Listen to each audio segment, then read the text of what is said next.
katulad nito, ha? Oh. Andali lang ha. Hello. Asan yung ano? Oh, ito katulad nito. Nitong ano na to. Nitong balita na to. Oh, paano mo masasabi na they are gearing towards dictatorship? Tingnan yung ginawa nito ni Torre. Tingnan nyo kung papaanong sa tingin ko ay inabuso ni Torre yung kanyang kapangyarihan. Hindi to gagalaw si Torre ng sarili lang niya. I don't think General Torre will act by himself. I don't think so. This person has always been a follower. Hindi ito somebody na gagawa ng mga bagay-bagay sa sarili niya, yung proactive. I don't think so. Kaya pakinggan ninyo itong sasabihin ni Escobal dito kay Torre. Tingnan nyo kung anong ginagawa ni Torre para sa bayan. Tapos ngayon, sabihin nyo sa akin kung totoo ba yung sinasabi ni Pangulong Duterte that Bongbong Marcos is veering towards, ibig sabihin parang papunta na. Hindi ko naman sinasabi magiging ganun siya, pero papunta na siya dun. Sa mga nangyayari ngayon, ginagawa niya ngayon, pinapakita niya ngayon, papunta na siya dun. Patikos ang inabot ni Police Major General Nicolas Torre mula sa isang dating mataas na opisyal ng PNP. Sa halip daw kasi na atupagin nito ang mga tunay na banta at tagapaghasik ng kaguluhan sa bansa, ay mas pinipili nitong makisawsaw sa politika. Narito ang balita ni Paul Montebon. Isiniwalat ni retired Police General Fillmore Escobal ng PMA Sambisig Class 1991 ang umano'y lantarang pakikisangkot ni Torre sa politika. Sa halip na ituon ang atensyon sa tunay na banta sa bayan, ang CPP, NPA, NDF. Ayon kay Escobal, tila inaabuso ni Torre ang kanyang kapangyarihan habang nakapwesto sa pambansang pulisya, partikular na sa pagsupil sa mga kritiko ng administrasyong Marcos Jr. Anong sabi dito ng isang PMA here sa isang PNPA? To act without direct orders from higher authorities, he continues to initiate police operations designed to please his political masters. According to retired General Escobal, na itong si Torre nagpapagamit sa politika na hindi naman dapat. Unang-una sa lahat, si Torre is pinasahuran pa siya ng taong bayan to serve and protect. Dapat ang protektahan niya yung taong bayan. Hindi. Inaabuso niya yung kapangyarihan niya. Ginagamit niya yung kapangyarihan niya para usigin etong si Jun Abinis. Mantakin mo. Pumunta siya sa bahay ni Jun Abinis, pumunta yung mga pulis niya sa Maynila, sa Cebu, para i-serve yung warrant, kunin yung kanyang mga gadget kasi siya daw ay isang hacker. So imagine, dahil lang sa isip ni Torre, hacker ka, putya, pwede niya nang gamitin yun against you at kunin lahat ng gamit mo. Kunin lahat ng mga gadget mo, ikaw nagpundar, inutang mo pa, sweldo mo, inipon mo. Ang tagal-tagal mong pinundar, tas puta ina si Torre, pupunta lang sa korte, gagawa ng istorya, tapos magkakaroon na siya ng warrant para kunin yung mga pinaghirapan mong gamit. Ganyan din ginawa ni Torre. Ganyan din ang ginawa ni Torre dyan sa Kingdom of Jesus Christ, Yung bumbero nasa gilid, kinuha niya. Yung mga sasakyan, pinagkukuha niya. Na hanggang ngayon, 2 heavy equipment, 2 bumbero yata yun. Hanggang ngayon, wala pa. Hindi pa niya paano kung magkasunog dyan sa Jose Maria College? Wag naman sana, Lord. Pag nagkasunog dyan, paano ngayon papatayin ng mga taga-Kingdom of Jesus Christ yung sunog kung pinagkukuha niya na yung mga bumbero, di ba? Ginawa na rin niya yan sa Kingdom of Jesus Christ. Ganun ang ginagawa niya. Kaya pucha. Kaya nga ito ang pinakamasaklap sa lahat. Kapag pinababayaan natin yung tao na mag-abuso, pag pinababayaan natin yung tao na gawin iyon sa kapwa mo dahil hindi ka pa apektado, hindi ka umiimik, tangina ganitong mangyayari, unti-unti, biktima ka na. Wala kang kamalay-malay, nagigi ka ng biktima. Yun ang pinakamasakit sa lahat, mga bossing. Yung ikaw, dapat, pag pulis, kampante ka, ay, salamat may pulis. Pero ngayon, nakikita mo, putangina yung pulis. Yun pa yung gumagawa ng mga ganito. Di ba? Nakakatakot yan. At sa pagtatanggol sa mga itinuturing niyang political masters. Imbes na tutukan ang paglaban sa insurhensya, binigyan diin ni Escobar na mistulang mas inuuna ni Torre ang pakikisangkot sa politika. Maganda yun. O, instead, labanan mo insurhensya. Sino ba talagang kalaban ng Pilipinas? Tangina, hindi vlogger ang kalaban ng Pilipinas, hindi rin vlogger. Ang salot sa bayan. Ang salot sa bayan, droga, krimen. Wala kaming droga, wala kaming krimen na ginagawa. Nag-ano lang kami, re-react lang kami sa mga balita. Nagkataon, wala talagang magandang ginawa yung administrasyon nyo, pati ikaw eh. Wala kayong ginawa, kaya parang mabati namin kayo eh. Walay talaga eh. So ngayon, sabi ko nga, imbes na sana hinahabol natin yung mga NPA, kriminal, kidnapper. Ang dami na naman ngayon, naglipa na. Putang ina, ang tinatarget ni Torre bilang CIDG. Ang tinatarget niya, mga normal na mga law-abiding citizen. Si Abinis. Naglalabas lang si Abinis ng kanyang salubin sa Facebook. Tinatrabaho mo. Samantalang yung mga nagtutulak ng droga, yung mga kriminal, pumapatay ng mga anak, asawa, magulang, nang-hold up, pinapatay pa yung hold up, nire-rape pa. Tangina, yung mga yung nakakatakas ng matindi, hindi mo mahanap-hanap. Tapos itong mga walang kakwentang-kwentang bagay na to, kinuha mo pa yung mga computer ni Abinis. Putang ina, paano kung yan ang source of income niya? O di inagawa mo pa siya at yung pamilya na ng panggastos. Di maling-mali kasi, sir eh. Maling-mali po eh. Mantakin mo, sir, ang ganda nung ginawa mo sa buhay mo, sa karir mo bilang isang pulis. Tapos putang ina, nagpabulag ka sa ganito. Mantakin mo magre-retire ka na next month. This month, actually. Hindi pa, February pa eh. Magre-retire ka na sa March. Tapos puta, ito yung iiwanan mong legacy.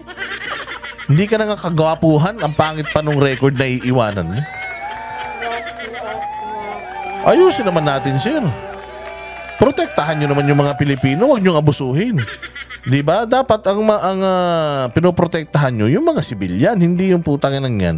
Malaya yung mga NPA na nakagawa ng kademonyoan sa Pilipinas, yung mga kriminal dito, malaya na nakakakilos at nakakagalaw, nagagawa yung kanilang mga kahayupan sa mundo. Tapos, ikaw, papetiks-petiks ka, binabanatan mo yung mga kaya mo lang ng mga vlogger.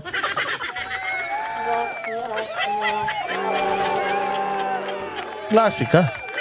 Asa na yung sinasabi mo, makapal naman ang mukha ko, hindi ako tatablan sa mga vlogger na yan, demanda, hindi uso sa akin yan. Akala ko ba makapal ang balat mo? Bakit biglang nagbago ka parang si Presidente Marcos mo? Giit niya, ang CPP, NPA, NDF ay patuloy na lumalakas at pumapasok hindi lamang sa mga barangay, kundi pati sa mataas na antas ng gobyerno, kabilang na ang Kongreso. Dagdag pa ni Escobar, sa mga ginagawang aksyon ni Torre, hindi maikakaila na siya mismo ang nagdadala ng kahihiyan at kasiraan sa buong hanay ng PNP. Pinakahuling kontrobersiyang kinasasangkutan ni Torre ang pagsalakay ng CIDG operatives sa bahay ng kilalang political vlogger at digital content creator na si Ernest June Abines noong Pebrero. Bakit niya nagawa kay Abines yan? Si Abines wala pang network. Bago lang to eh. Bago pa lang to na nagpapahayag, bago pa lang to na naglalahad ng kanyang saloobin, pero kinananan nila, pinutol na nila kagad. Bakit? May potential kasi, magaling to eh. May potential to na maging tinik sa lalamunan nila. Kaya ngayon, as early as now, talagang kinakatay na nila. Kita mo yan yung sinasabi natin na this government is veering towards dictatorship. Why? Ginagamit na nila resources ng Pilipinas, pulis ng Pilipinas, at kung ano-ano pang pag-aari ng Pilipinas para kitilin, para sikilin, para trabahuhin ng lahat ng mga kalaban nila sa politika. Maling-mali.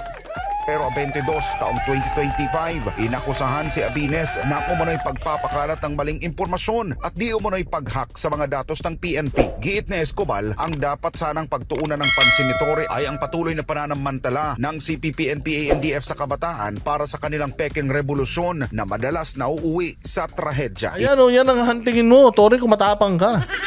Yang mga yan, may hawak na baril, illegal yan, illegal possession of firearms. Meron pang gun ban, tapos may mga baril. Torre, yan ang sugurin mo. Yan ang hanapin mo, yung mukha mo, dyan mo gamitin yung tapang mo sa mga yan, hindi yung sa mga pribado na tao. Laban namin sa'yo. May baril ka, kami wala. Gagawa-gawa ng kabulastugan. Kapag nagalit ang tao, putang ina, mapipikon. Huwag kayong gumawa ng kalokohan, gumawa kayo ng kabutihan para hindi kayo sinisita ng mga mamamayang Pilipino. Isa sa malinaw na patunay ng patuloy na banta ng CPP, NPA, NDF ay ang nangyaring engkwentro noong Pebrero 15 taong 2025 sa pagitan ng NPA Jaguar Unit at tropa ng pamahalaan mula sa 67th Infantry Battalion sa Sitio Butigan, Barangay San Jose, Boston, Davao Oriental. Matatandaan noong Disyembre taong 2022 pa idineklara ni Pangulong Marcos Jr. ang rehiyon bilang insurgency-free. Ngunit tila hindi ito batid ni Torre ayon kay Escobar. Nagbabala sa Escobar kay Torre na huwag abusuhin ang pansamantalan niyang kapangyarihan. Anya tila hindi batid ni Torre na ginagamit lamang siya ng mga politikong kanya. General Torre, makinig ka kay Fillmore Escobar. Makinig ka, sir. Kasi sa totoo lang, ayaw mo na makikilala ka balang araw kasi lahat ng ginawa ninyo is in the history books already. Yung ginawa mo sa KOJC, habang buhay hanggang kamatayan mo, hanggang sa susunod na salinlahi, pag binalikan niyang istorya na yan, mukha mo yung makikita, yung heartbeat, you're my heartbeat.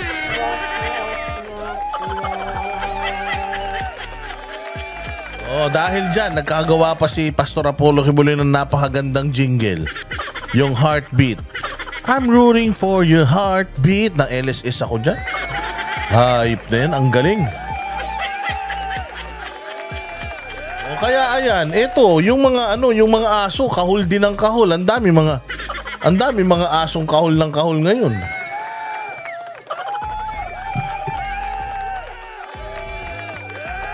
Ano na naman sabi nito ni Adjong? Ito, meron na naman sasabi. Ito naman si Adjong eh. Ang daming komento. Sige nga, anong masasabi sa sinabi? Ba't pagka merong speech si Pangulong Duterte?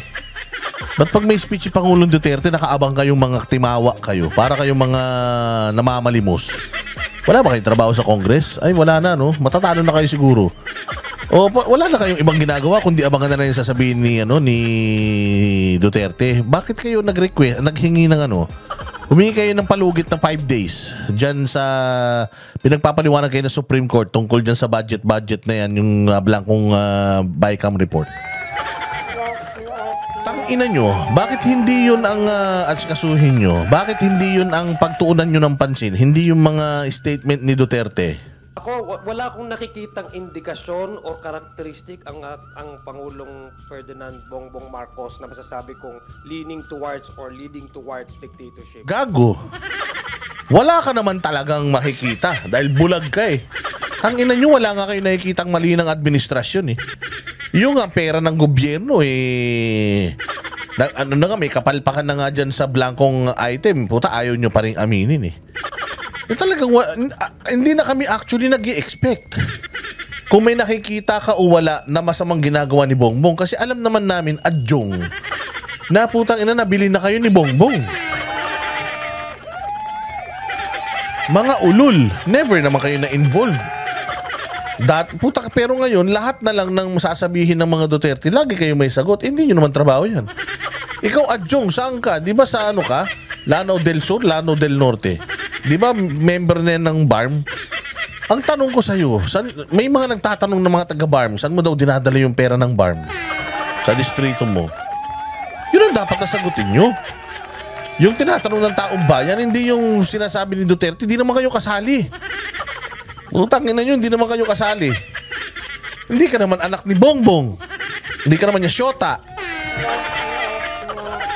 Hindi ka naman niya boyfriend.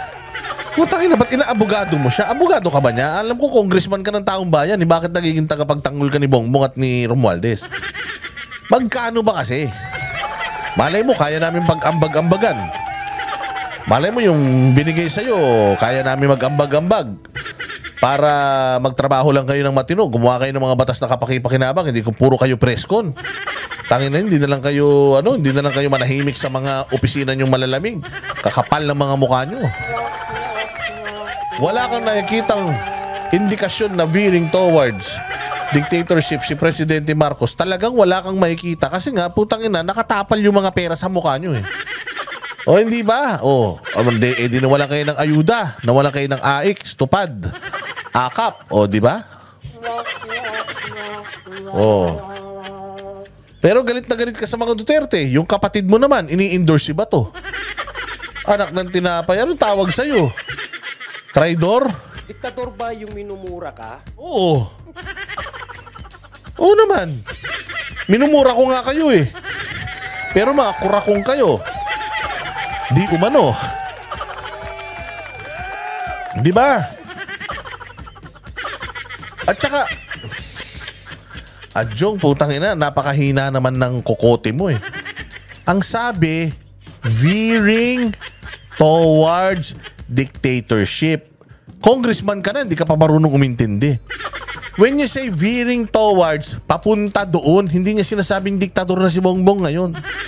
Pero sa nakikita niya, merong potensyal na maging diktador katulad nung tatay niya.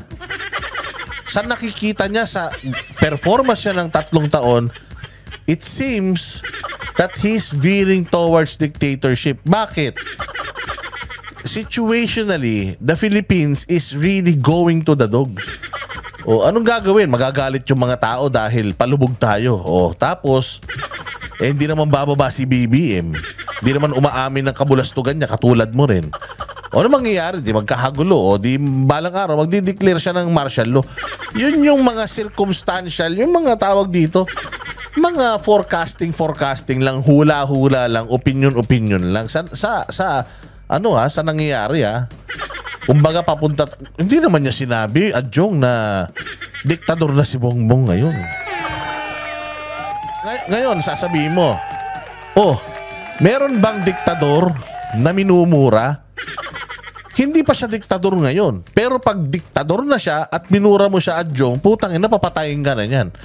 Diktador na siya, kaya lang hindi pa siya diktador ngayon. Veering towards nga putang ina, congressman, walang alam, English lang, kasimple-simple. Hindi pa naiintindihan. Ano, tinan mo, ano sasabihin? Ang tatay mo sinasabi, kung ano-ano tatanggalin, i-exhume, tapos itatapon sa West Philippine Sea. Itathreaten ang buhay mo, itathreaten ang wife mo, itathreaten ang Speaker of the House, ang pinsan mo. Tapos every time nagkakaroon sila ng rally, ang pinakapunto nila isirain yung isang pagkatao. Hindi lang yung polisiya, pero yung pagkatao sige. Individual ni President Bongbong Marcos. Tapos wala siyang ginagawa directly. He has all the power at his disposal and yet he has doing nothing. In fact, ang mga response niya is so diplomatic.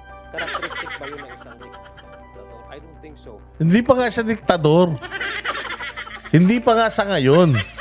Pero he's veering towards being a dictator. And by the time that he's a full-blown dictator and he's killing people already, putang ina mo, Adjong, babalikan ka namin.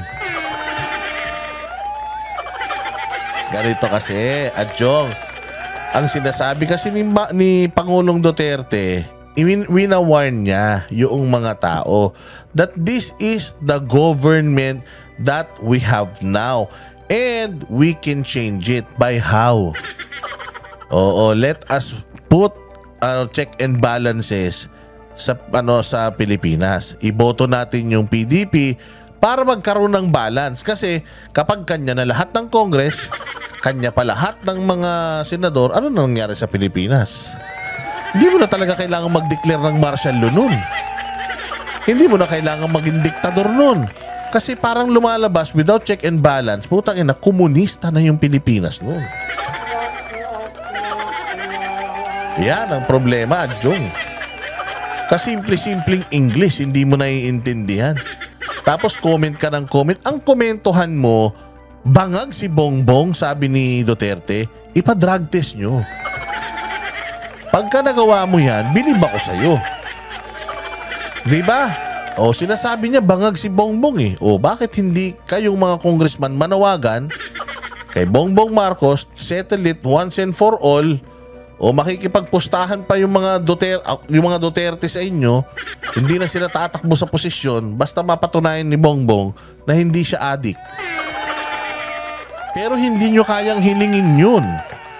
Hindi nyo kayang hingin kay Bongbong yun. Bakit? Kayo mismo alam nyo sabog Kaya hindi nyo tinatouch yung issue na yan. Ang lagi nyo lang tinitingnan, yung mga pangbabatikos kay Bongbong, minsan yung biro, pero yung seryoso na mahal ang presyo ng bigas, yung blankong item sa bicameral committee report, ano na nangyari doon yung pag-hearing-hearing nyo sa mga vlogger na wala nang session ng Congress pero may special session kayo sa mga vlogger.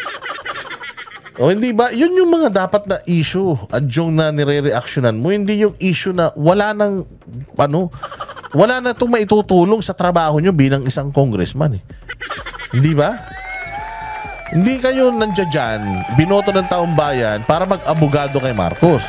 Hindi kayo binoto ng taong bayan para ipagtanggol si Bongbong.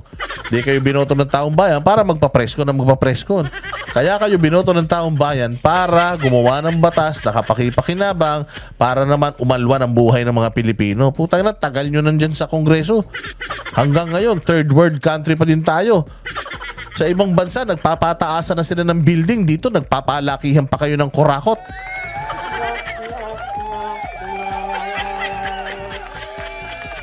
But anyways, just like what I've said, that's the reason why you are all, kumbaga, dinidepensahan nyo si Bongbong ngayon. The reason why you are doing that is dahil hindi na rin alam ni Bongbong kung paano pa siya mamahalin ng taong bayan. Humihingi na siya ng tulong sa inyo, baka sakali yung mga followings ninyo, maipagtanggol man lang siya. But sorry sir, sorry, pero itong 128,000 na subscribers ko and yung iba pang mga yung mga numero na subscribers nung iba pang bumabati ko sa inyo, ganun po karami yung pare-parehas ng opinion that Dutertes are the best for the Philippines at kayo, wala kayo mga silbi. Maraming salamat mga bossing. Magkita-kita po tayo muli sa susunod nating vlog. Mabuhay kayo, like and share. Yung mga hindi pa nakakapag-subscribe, subscribe na. Yung mga hindi pa nakakapag-like, like na. Yung mga hindi pa nakakapag-share, share na. Yung nakakaluwag-luwag, pwede kayo magpa-super thanks para naman. Meron tayong mapaikot ba? Wow, mapaikot Hindi, para lang baka sakali mabigat na yung mga pitaka nyo. Minsan yan, yung mga kayamanan nyo, hindi nyo kaya dalhin nyo sa kabilang hukay. Katulad ni Bongbong, hindi nyo madadala sa kabilang hukay yung mga katarantaduan niya. Hindi lahat ng katarantaduan niya, dala niya yun hanggang sa kamatayan. Pero yung kayamanan niya, walang madadala yan. Walang madadala yan. Pati yung mga anak niyan, yung asawa niyan, walang madadalang yaman niyan sa kabilang buhay. Again, maraming salamat. Mabuhay kayo. God bless us all. God bless the Philippines. You're all amazing. Until sa susunod nating Burautan Sessions, Boss Dada signing out.